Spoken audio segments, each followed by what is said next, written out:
State establishes a state security called Borno State Youth Vanguard.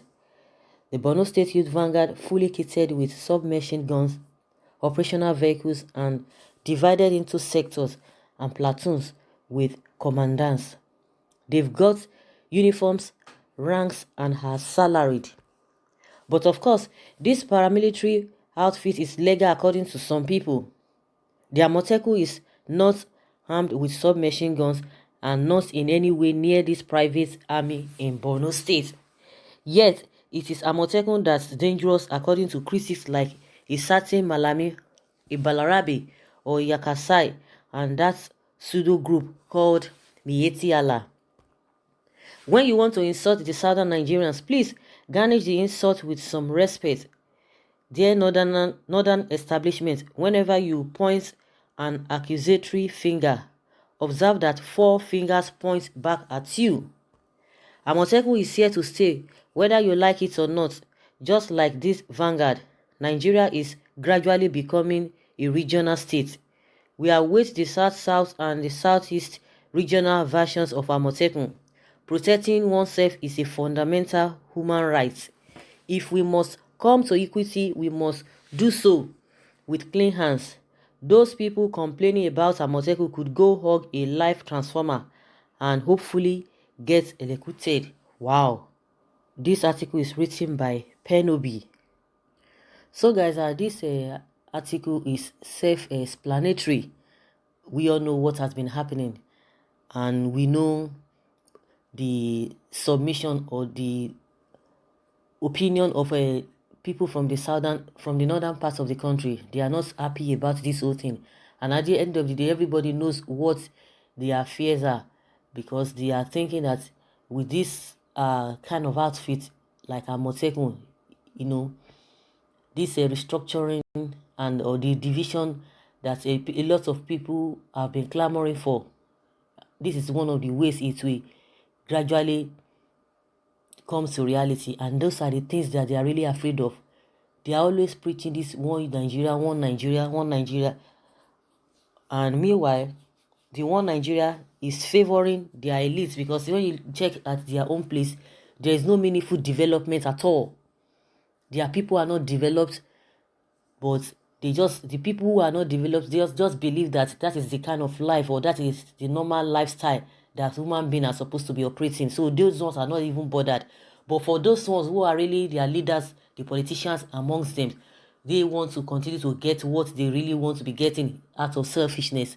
And like I always say, they are not working in isolation, because the people, the southern part of the country, some people from there are still working with them. They are helping them to achieve their aims, in as much those ones, their private pockets or personal interests are being met. They don't even care about everybody. And that is where the whole thing is really, really complicated. In my opinion, everything is really complicated, because when you talk about the southerners, they are not even together, because the so-called leaders over there too, they are really working with them. So it's just like whether the northerners or the southerners, their masses are going through the same problems. Just that the southerners, their masses, they understand what is going on.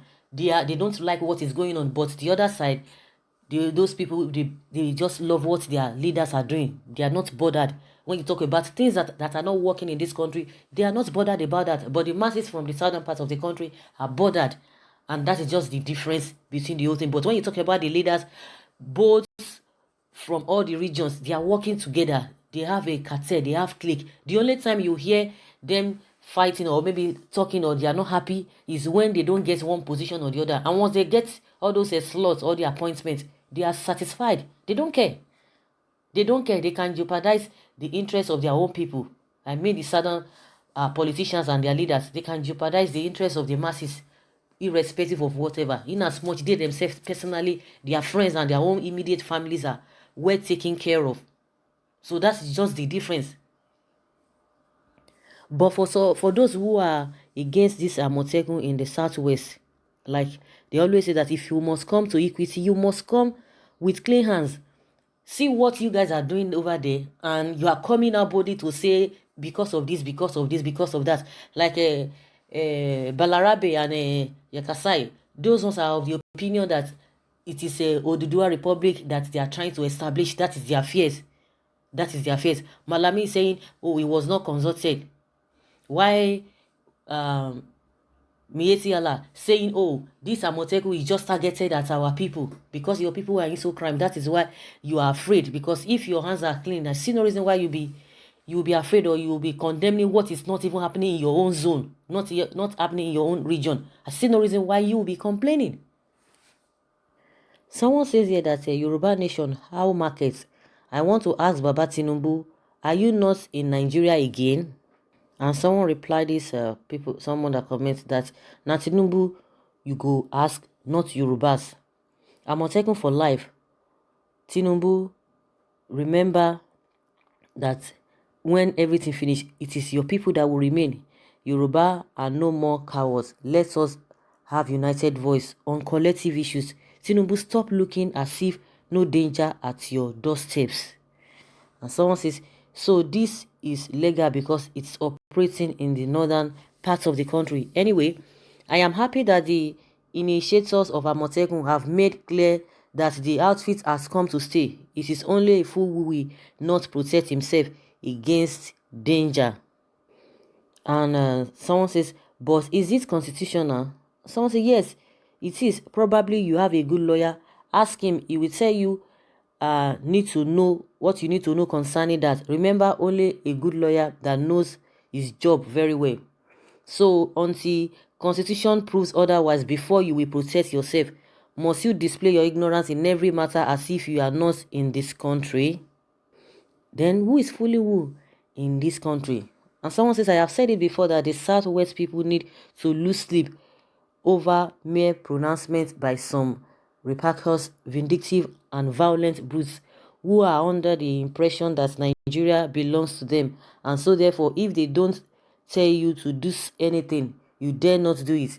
Evil people with their evil mindset, they can only huff and puff but can't do anything, because no matter what, Amotekun as well as other security outfits yet to be created by other regions have come to stay.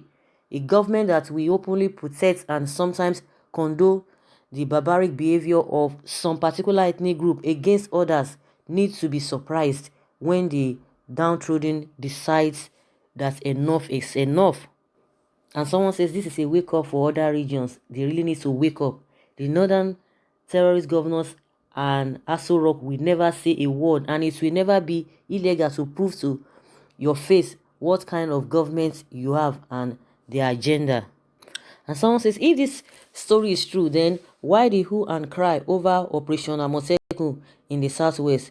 This probably shows that the federal government wants crisis and disunity in this country.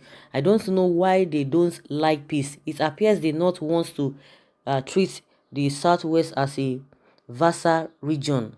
This must be resisted. The Amotekun, which is a security outfit to effectively protect life and property of the people in the Southwest, should continue its operation. Of course, you know, the operation they've started in Ekiti State, and we hope the other states will really commence their operation as well. And they've, you know, it has yielded results, because they caught some two guys who really stole motorcycles, and at the end of the day they were handed over to the police. But we don't know how far they are going to go about that, but at least they were able to apprehend some criminals.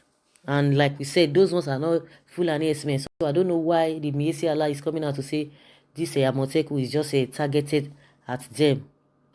Someone says here that I will not blame Northerners for being so rude in any matter that concerns South, but our Yoruba neighbor who has chosen them to be their master instead of working with other Southerners to free themselves from parasitic friends, not brothers in the North.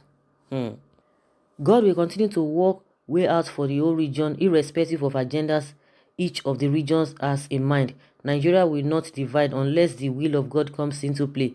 But the northern leaders and their subordinates should stop pointing accusing fingers at the South Western leaders for whatever policies they take. They should stop pointing accusing fingers at the South Western leaders for whatever policies they take. for the benefits of Nigeria. The Yorubas are not cowards in any form. If the Yoruba refuse to respond to some issues addressed to them in order to tempt them to react angrily, and they refuse to it doesn't mean that they were afraid to fight, because wisdom is best legacy to fight back to those that are seeking for the division of this country through war. Better watch it, because a smoothie body that is accident can never look smooth again when the body is fully healed. Don't know what this person is talking about. This is great. They will reduce the burden of her security agents to tackle and confront her Boko Haram. The federal government should allow states that feel likewise to do so. But the government is saying it is illegal. They say it is illegal, but with all of these things happening, people are just even concerned about the JTF and Hisba. But see this other one, they call them Borno State Youth Vanguard. Yes, Borno State Youth Vanguard, which is another security outfit. So guys, let's hear your take.